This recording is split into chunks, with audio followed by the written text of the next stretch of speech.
Hello दोस्तों, मैं अरविंद कुमार आपका गुरुकुल इंस्टीट्यूट सूची में स्वागत करता हूं। दोस्तों, आज हम यूपी ट्रिपल एससी पीटी परीक्षा 2021 के लिए जो हम एग्जैक्ट 100% सिलेबस वाली क्लास कर रहे हैं, उसके अंतर्गत फ्रेंड जो आपके सिलेबस नंबर 4 में दिया गया है भारतीय अर्थव्यवस्था, तो हम लोग भारतीय अर्थव्यवस्था पर डिस्कशन शुरू करेंगे। और आपके सिलेबस में फ्रेंड्स आपको जो पहला पॉइंट दिया गया है, भारतीय अर्थव्यवस्था 1947 से 1991 तक जो भी घटित हुआ उसके बारे में हमें आज की क्लास में फ्रेंड्स पढ़ना है, और हम आज एक ही वीडियो में इसे कवर करने की कोशिश करेंगे। तो फ्रेंड्स चलते हैं, आज के डिस्कशन शुरू करते हैं। लेकिन उससे पहले अगर अभी तक आपने क्लास को लाइक नहीं किया तो पहले आप लोग क्लास को लाइक कीजिए और शेयर कीजिए और चैनल को सब्सक्राइब कर बेल बटन अवश्य दबाएं, जिससे हमारी आने वाली सभी वीडियो के नोटिफिकेशन आपको नियमित रूप से मिल सके। और जी हाँ दोस्तों, अगर आपको इस क्लास का PDF चाहिए तो आपको गुरुकुल इंस्टीट्यूट सूची टेलीग्राम चैनल अवश्य ही ज्वाइन करना होगा, जहां पर हम डेली बेसिस पर क्लासों की PDF प्रोवाइड कराते हैं। तो धन्यवाद फ्रेंड्स, चलते हैं आज का हम टॉपिक डिस्कशन शुरू करते हैं, जिसमें हमको पढ़ना है भारतीय अर्थव्यवस्था 1947 से 1991 तक। तो फ्रेंड्स आप लोग देखिएगा, आप लोगों को जो पहला पॉइंट दिया गया है, स्वतंत्रता के पश्चात देश की प्रथम औद्योगिक नीति की घोषणा 6 अप्रैल 1948 को की गई। तो फ्रेंड्स यह जो प्रश्न है आपका यूपी PCS के पेपर में पूछा जा चुका है कि स्वतंत्रता के पश्चात देश की प्रथम औद्योगिक नीति की घोषणा कब की गई, तो फ्रेंड्स वह 6 अप्रैल 1948 को की गई। उसके बाद फ्रेंड्स अब हम देखते हैं कि दूसरी जो औद्योगिक नीति है वह कब आई। आपको दिया गया है भारत की दूसरी औद्योगिक नीति की घोषणा 30 अप्रैल 1956 को की गई। फ्रेंड्स जो प्रथम औद्योगिक नीति है वह 6 अप्रैल 1948, लेकिन जो दूसरी औद्योगिक नीति है वह आपको 30 अप्रैल 1956 को जो है घोषित की गई। उसके आगे चलते हैं फ्रेंड्स, आगे देखिएगा। आगे आप लोगों को दिया गया है भारत का सबसे बड़ा वस्त्र उद्योग केंद्र। इंपॉर्टेंट कीजिएगा फ्रेंड्स, भारत का सबसे बड़ा वस्त्र उद्योग केंद्र जो है फ्रेंड्स वह आपको मुंबई देखने को मिलेगा। जो मुंबई है, यहाँ से आपसे जो है SSC के एग्ज़ाम में आपसे फ्रेंड्स यह प्रश्न पूछा गया था। उसके बाद फ्रेंड्स आप लोगों को दिया गया है, आप लोग देखिएगा, रासायनिक उर्वरकों की दृष्टि से भारत आत्मनिर्भर नहीं है। फ्रेंड्स अगर आपसे यह प्रश्न पूछा जाता है कि क्या रासायनिक उर्वरकों की दृष्टि से भारत आत्मनिर्भर है, तो आप लोगों को बताना है कि नहीं, जो भारत है वह रासायनिक उर्वरकों की दृष्टि से आत्मनिर्भर नहीं है।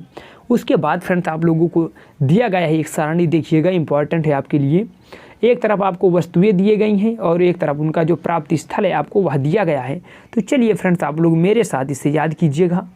देखिएगा, आप लोगों को दिया गया है पर्ल फिशिंग। इंपॉर्टेंट कीजिएगा फ्रेंड्स, जो पर्ल फिशिंग है वह तूतीकोरिन में है। ऑटोमोबाइल के लिए फ्रेंड्स जो है स्थल वह पुणे है। और जो पोत निर्माण फ्रेंड्स इंपॉर्टेंट कीजिएगा, जो मार्मुगांव गोवा में जुआरी नदी के तट पर स्थित है, जो पोत निर्माण केंद्र मार्मुगांव। उसके बाद फ्रेंड्स आपको दिया गया इंजीनियरिंग सामान। जो इंजीनियरिंग सामान के लिए स्थल प्रसिद्ध है फ्रेंड्स, तो वह आपको पिंजौर मिलेगा। तो आप लोगों से यह पूछा जाता है कि pearl fishing Tuticorin, automobiles Pune, पोत निर्माण मार्मुगोवा, उसके बाद है इंजीनियरिंग सामान के लिए पिंजौर आपको प्रसिद्ध मिलेगा। उसके आगे चलते हैं फ्रेंड्स और आगे देखते हैं कि आपके पेपर में और कैसे कैसे प्रश्न बन सकते हैं। उसके आगे फ्रेंड्स आप लोगों को दिया गया है द्वितीय पंचवर्षीय योजना। इंपॉर्टेंट कीजिएगा फ्रेंड्स, द्वितीय पंचवर्षीय योजना में भिलाई इस्पात संयंत्र को तत्कालिक सोवियत संघ USSR के सहयोग से स्थापित किया गया। तो फ्रेंड्स आपसे पूछा जाता है कि जो भिलाई उद्योग संयंत्र है वह किसके सहयोग से स्थापित किया गया, तो फ्रेंड्स वह USSR या रूस के सहयोग से स्थापित किया गया है।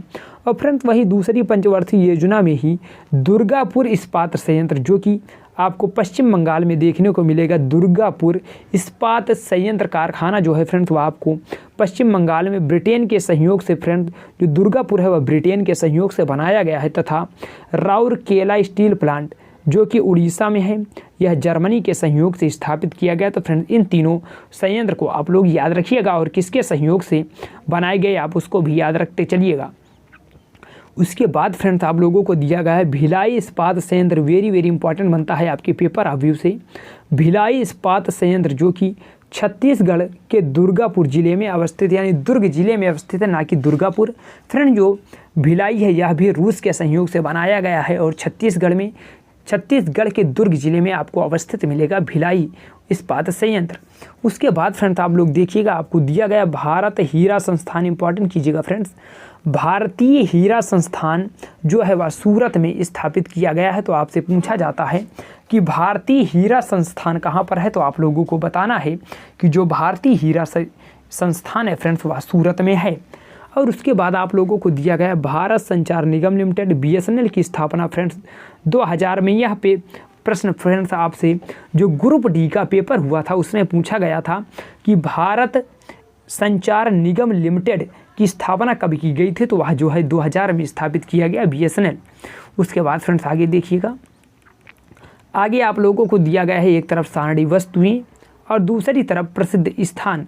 तो फ्रेंड्स आप लोगों से पूछा जाता है, तो आप लोग बताइएगा जो उर्वरक उत्पादन के लिए फ्रेंड्स प्रसिद्ध स्थान है वह अम्बाला बरेली का है। उसके बाद रबर, जो रबर उद्योग के लिए फ्रेंड्स आपके फेमस है वह है मोदी नगर मेरठ का। और पॉलीफाइबर के लिए आपको बाराबंकी मिलेगा प्रसिद्ध स्थान। और जो विस्फोटक कारखाना, इंपॉर्टेंट कीजिएगा फ्रेंड्स, विस्फोटक कारखाना के लिए आपको कानपुर जो है वह प्रसिद्ध मिलेगा। तो आप लोग इसको याद रखिएगा, उर्वरक उत्पादन अम्बाला रायबरेली यानी बरेली ना कि रायबरेली, रबर उद्योग के लिए मोदी नगर मेरठ, पॉलीफाइबर बाराबंकी, विस्फोटक कारखाना के लिए फ्रेंड्स आपको कानपुर जो है वह प्रसिद्ध स्थान मिलेगा। उसके आगे चलते हैं फ्रेंड्स और आगे देखते हैं। आगे आप लोगों को दिया गया है सूरत के निकट फ्रेंड्स एक स्थान है हजीरा। सूरत के निकट हजीरा में स्थित क्रभको का हजीरा उर्वरक संयंत्र प्राकृतिक गैस पर आधारित है। फ्रेंड्स आप लोग इसको याद कीजिएगा, क्रभको का हजीरा उर्वरक संयंत्र जो है फ्रेंड्स वह आपको सूरत के पास में प्राकृतिक गैस पर आधारित है। तो आप लोग इसको याद रखिएगा। उसके बाद फ्रेंड्स आपको दिया गया है भारत एशिया का पहला देश है जिसने कांडला में एशिया का पहला निर्यात प्रसंस्करण क्षेत्र, इंपॉर्टेंट कीजिएगा फ्रेंड्स, फिर से इसे पढ़िएगा और इसे याद करने की कोशिश कीजिएगा। भारत एशिया का पहला देश है जिसने कांडला में एशिया का प्रथम निर्यात प्रसंस्करण क्षेत्र, इंपॉर्टेंट कीजिएगा, वर्ष 1965 में स्थापित किया। तो फ्रेंड्स यह आपसे पूछा जाता है। उसके आगे फ्रेंड्स आपको दिया गया है भारत में सबसे महत्वपूर्ण लघु स्तर उद्योग जो है वह हथकरघा उद्योग है। फ्रेंड्स आपसे हथकरघा उद्योग से प्रश्न 100% आपके पेपर में पूछा ही जाता है। उसके आगे चलिए फ्रेंड्स, आगे देखिएगा, आगे आप लोगों को दिया गया है श्रम गहन उद्योग, इंपॉर्टेंट कीजिएगा फ्रेंड्स, श्रम गहन उद्योग वे उद्योग हैं जिनमें श्रम मूल्य का महत्व पूंजी मूल्य के महत्व की तुलना में अधिक होता है। फ्रेंड जो श्रम गहन उद्योग है उसमें जो है श्रम मूल्य का महत्व पूंजी मूल्य से अधिक होता है, इसीलिए इसे श्रम गहन उद्योग कहा जाता है। उसके बाद फ्रेंड्स आप लोगों को दिया गया है भारतीय अर्थव्यवस्था में कपड़ा उद्योग, इंपॉर्टेंट कीजिएगा, भारतीय अर्थव्यवस्था में कपड़ा उद्योग का कृषि के बाद दूसरा स्थान है। फ्रेंड्स अगर कृषि के बाद किसी दूसरे के स्थान है तो वह आपको भारत में कपड़ा उद्योग का स्थान मिलने वाला है। उसके बाद फ्रेंड्स आप लोगों को दिया गया है यह यानी कपड़ा उद्योग, यह भारत का सबसे प्राचीन उद्योग के साथ साथ सबसे बड़ा संगठित एवं व्यापार उद्योग है। फ्रेंड्स कपड़ा उद्योग, तो आप लोग इसको याद रखिएगा। उसके आगे चलते हैं फ्रेंड्स और आगे देखते हैं कि और क्या इंपॉर्टेंट हो सकता है आपके पेपर आप फिर से। फ्रेंड्स आप लोगों को दिया गया है कपड़ा उद्योग देश में कृषि के बाद रोजगार प्रदान करने वाला दूसरा सबसे बड़ा उद्योग है। फ्रेंड्स या इससे भी और रोजगार के मामले में भी आपको दूसरा स्थान कपड़ा उद्योग मिलेगा। तो आप लोग फ्रेंड्स इसको याद रखिएगा। उसके बाद फ्रेंड्स आप लोगों को दिया गया है जूट के सामान का केंद्र पश्चिम बंगाल का टीटागढ़, इंपॉर्टेंट कीजिएगा फ्रेंड्स, जूट के सामान का केंद्र पश्चिम बंगाल का टीटागढ़ तथा रेशम वस्त्र उत्पादन का केंद्र कर्नाटक का बंगलुरु। फ्रेंड्स अगर आपका जूट के सामान के बारे में बात किया जाए तो वह टीटागढ़, और जो रेशम है वह आपको कर्नाटक के बंगलुरु शहर में जो है ज़्यादा मात्रा में मिलेगा।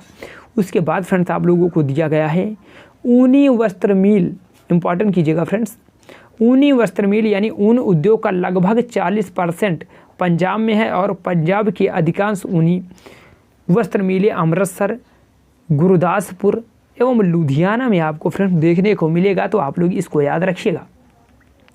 उसके आगे चलते हैं फ्रेंड्स, आगे आप लोगों को दिया गया है उत्तर प्रदेश में स्थित भदोही जिला कालीन उत्पादन का प्रमुख केंद्र है। इंपॉर्टेंट कीजिएगा फ्रेंड्स, जो कालीन उत्पादन का प्रमुख केंद्र है वह भदोही है और यह आपसे पेपर में जो है प्रश्न यहाँ से पूछा जाता है।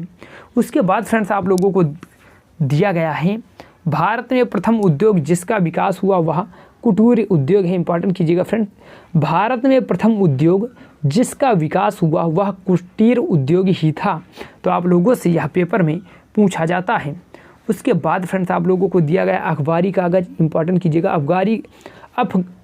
अखबारी कागज़ के उत्पादन के लिए Bharat national news print and paper mills limited Nepanagar. Important कीजिएगा friends, Bharat national news print एवं पेपर मिल्स लिमिटेड नेपानगर प्रसिद्ध है, जो मध्य प्रदेश का है। फ्रेंड्स आपसे ऐसे सिंपल वे में पूछा जाएगा अखबारी कागज़ के लिए प्रसिद्ध है तो वह नेपानगर मध्य प्रदेश आपको प्रसिद्ध मिलेगा।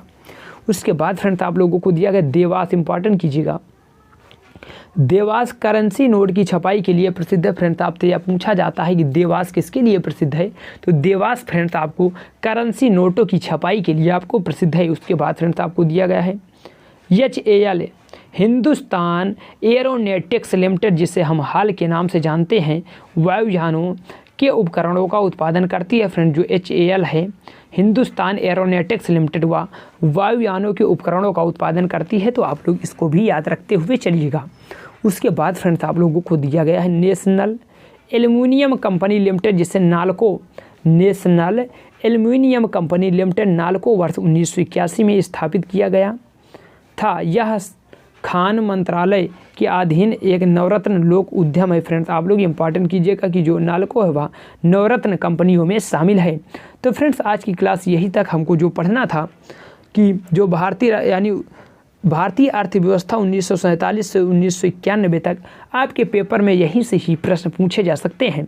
तो फ्रेंड्स अगर आज की क्लास अच्छी लगी, अगर अभी तक आपने क्लास को लाइक नहीं किया तो पहले आप लोग क्लास को लाइक कीजिए और शेयर कीजिए और चैनल को सब्सक्राइब कर बेल बटन अवश्य दबाएं, जिससे हमारी आने वाली सभी वीडियो के नोटिफिकेशन आपको नियमित रूप से मिल सके। और जी हाँ दोस्तों, अगर आपको इसका PDF चाहिए तो आपको गुरुकुल इंस्टीट्यूट सूची टेलीग्राम चैनल जल्द से जल्द ज्वाइन करना होगा, जहां पर हम डेली बेसिस पर क्लासों की PDF प्रोवाइड कराते हैं। तो धन्यवाद फ्रेंड्स, मिलते हैं अगली क्लास में, तब तक के लिए जय हिंद।